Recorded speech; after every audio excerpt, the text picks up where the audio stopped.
बिस्मिल्लाहिर्रहमानिर्रहीम। नाज़रीन और आपकी खिदमत में हाजिर है। आज हम बात करेंगे ईरान, अमेरिका और इसराइल के दरमियान जो कशीदगी है वो किस हद तक बढ़ चुकी है और उसके जो असरात हैं वो किस हद तक जो दुनिया की मैशियत है उस पर पड़ रही है। ख़ास तौर पर पेट्रोलियम मसनूआत की कीमतों में इजाफ़ा हो रहा है और इसके जो असरात हैं वो बिलखुसूस पाकिस्तान में भी पहुँच चुके हैं। और उसके अलावा जो अमेरिका का एक ख़्याल था कि वो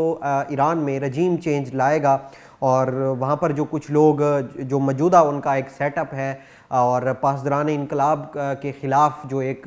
साजिश हुई और जिसमें आयतुल्लाह ख़ामनाई जो है वो शहीद हुए। अब उसके बाद प्रॉपर तौर पर आयतुल्लाह ख़ामनाई के जो बेटे हैं मुज्तबा ख़ामनाई, उनको सुप्रीम लीडर मुंतखब कर लिया गया है। अब क्योंकि आपने एक बात सुनी थी ट्रंप के मुंह से कि ट्रंप ने ये कहा था कि जो ईरान के सुप्रीम लीडर होंगे उनका जो इंतखाब होगा वो मेरी मर्ज़ी से होगा, मेरी मर्ज़ी उसमें शामिल होनी चाहिए, ताकि जो ईरान की आवाम है उनकी ये एक ख्याल था या एक गलत फहमी थी कि अब चूँकि आयतुल्लाह ख़ामनाई को जो है वो शहीद कर दिया गया तो अब ईरान में जो है वो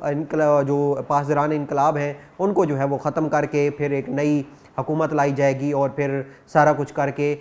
ईरान में इसमें जो सोर्सेज हैं, क्योंकि मैंने एक व्लॉग किया था उसमें मैंने बताया था कि इस वक्त 3 ऑब्जेक्टिव हैं। सबसे पहले तो ये है कि एक तो ये जो यूरोप अमेरिका में रहने वाले मुसलमान हैं उनको वहाँ से बाहर निकालो और ख़ास तौर पर ये जो मशरिक़ वुस्ता है वहाँ पर ये जो रिसोर्सेज है, ज़खायर है, यहाँ पर इनको पर कब्ज़ा करो और इनको अपने अंडर ले लो। और दूसरा ये है कि मुस्लिम ममालिक जो हैं इनको आपस में लड़ाओ। अब चूँकि अमेरिका हमले कर रहा है ईरान पर, ईरान जवाबी हमले जो है वो अमेरिका में बरह रास्त तो नहीं कर सकता। कतर, कुवैत और जो खलीजी ममालिक में ये जो मिडल ईस्ट है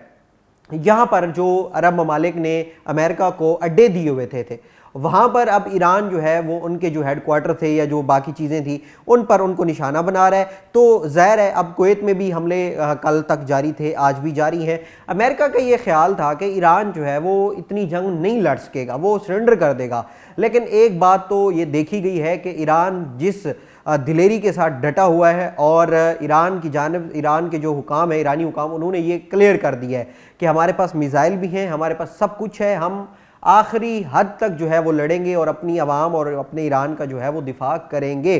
अब चूँकि थोड़ा सा कन्फ्लिक्ट आ रहा था कि अब ये बात भी सामने आई कि ईरान ने जो है वो सऊदी अरब में जो अमेरिकी बेसिस हैं वहाँ पर भी हमला किया। अब वहाँ पर कुछ ममालिक का जो स्टांस था वो ये था, क्योंकि अब सऊदी अरब के साथ जिनके डिफेंस एक मुआहदे हुए हैं तो एग्रीमेंट थे, तो उनकी जानिब से उसमें पाकिस्तान भी शामिल है, लेकिन पाकिस्तान की जानिब से सारी चीज़ें जो है वो क्लियर कर दी गई। अब चूँकि ईरान इस बात का दावा कर चुका है कि हमने किसी भी, ना कतर में, ना कुवैत में, ना सऊदी अरब में, ना ही दुबई में किसी जो वहाँ के मकामी लोग हैं उनको निशाना, हम जो सिर्फ निशाना बना रहे हैं वो अमरीकी जो लोग हैं वहाँ पर रहने वाले हैं, हेडक्वार्टर हैं, सफारत खाने हैं या फिर उनकी एयर बेसिस हैं, हम सिर्फ वहाँ पर उनको निशाना बना रहे हैं। ईरान का ये मौक़िफ़ बिल्कुल क्लियर है। अब दूसरी जानिब अगर हम देखें जो हरम्ज़ ईरान ने बंद किया है और इस वजह से जो एक बड़ा जो मईशत पे बड़ा फ़र्क पड़ा है, आपको पता है कि पेट्रोलियम मसनूआत पाकिस्तान में आप देख लें कि फ़ी लीटर 55 रुपये इजाफा किया गया है और अब मज़ीद इजाफा भी मुतवक्के है। अब ये जो है वो एक तो खला आ गया जो अमेरिका अरब ममालिक में पहुंच चुका था। अब वहाँ पर जो ईरान ने उनकी बेसिस पे हमले किए हैं, उनके सफारत खानों पे हमले किए हैं, अब वो सारी चीज़ें जो है अब अमेरिका को वहाँ से भागने पर मजबूर कर दिया ईरान ने। अब ये जो चीज़ें हैं ये बड़ी क्लियर हैं और बड़ी इंपॉर्टेंट है कि ईरान की से पंगा लेने से क्या हुआ, अब मईशत में बड़ा फ़र्क पड़ा है। पेट्रोल की कीमत बढ़ी है, डीजल की कीमत बढ़ी है और दीगर अहम चीज़ों पर भी जो है वो फ़र्क पड़ रहा है। अब दूसरी बात अगर हम करें कि ईरानी सुप्रीम लीडर आयतुल्लाह ख़ामनाई की जो शहादत हुई है, अमेरिका का ये ख्याल था कि उनको शहीद करने के बाद फौरी तौर पर रिजीम आ जाएगा, रिजीम आया नहीं है। उन्होंने क्या किया, उनकी जो गार्डियन काउंसिल है उन्होंने एक नया जो सुप्रीम लीडर है जो आयतुल्लाह ख़ामनाई के बेटे हैं, जिनकी बीवी और जिनके वालिद उस जंग में शहीद हो चुके हैं, अब उनको ईरान का नया सुप्रीम लीडर बना दिया गया है। अब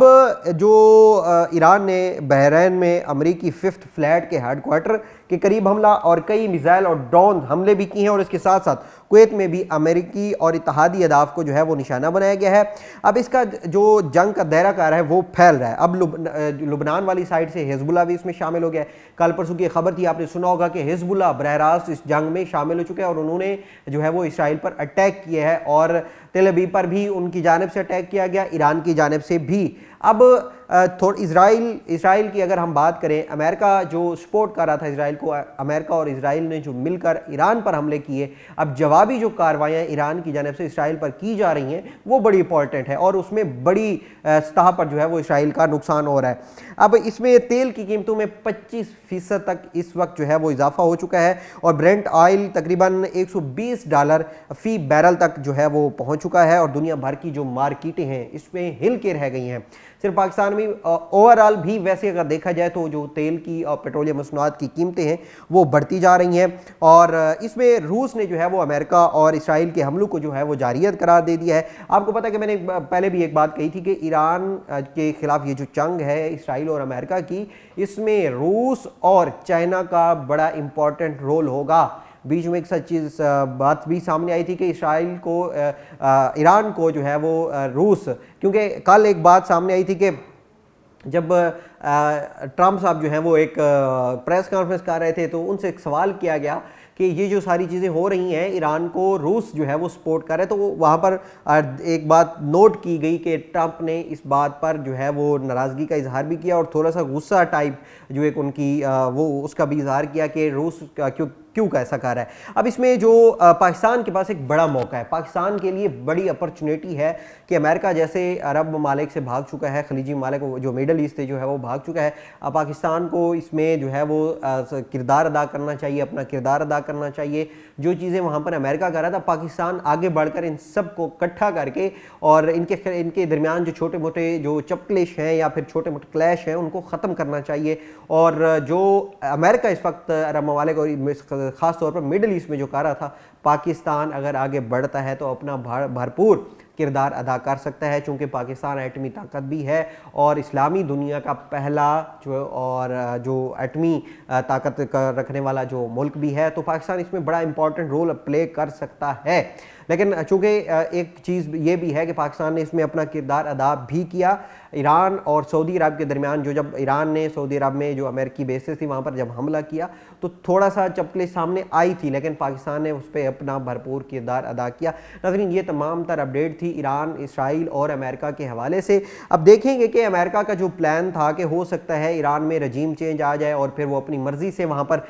जो है वो हुकूमत भी बनवाए और जो ईरान में ज़खायर हैं, ख़ास तौर पर अमेरिका का निशाना ही वही चीज़ें हैं। अमेरिका का ख्याल था कि जब आयतुल्लाह ख़ामनाई और पासरान इनकलाब के कुछ लोगों को जो है वो शहीद कर दिया जाएगा तो फिर उसके बाद जो है वो अपनी मर्ज़ी की हुकूमत वहाँ पर ला सकता है, लेकिन ये खाम ख्याली ही रही। अब चूँकि उन्होंने अपना नया सुप्रीम लीडर भी चुन लिया है, अगर ईरान ने सरेंडर करना होता तो वो आयतुल्लाह ख़ामनाई की शहादत के बाद सरेंडर कर चुके होते, लेकिन ईरान के ये हमले इस बात का सबूत है कि ईरान किसी सूरत सरेंडर नहीं करेगा। ईरान ने ये कह दिया है कि ये जंग तवील हो सकती है, ये जंग दूर तक चली जा सकती है और इसके असरात भी होंगे और यकीनन होंगे। जिस तरह ईरान इस वक्त जो उसकी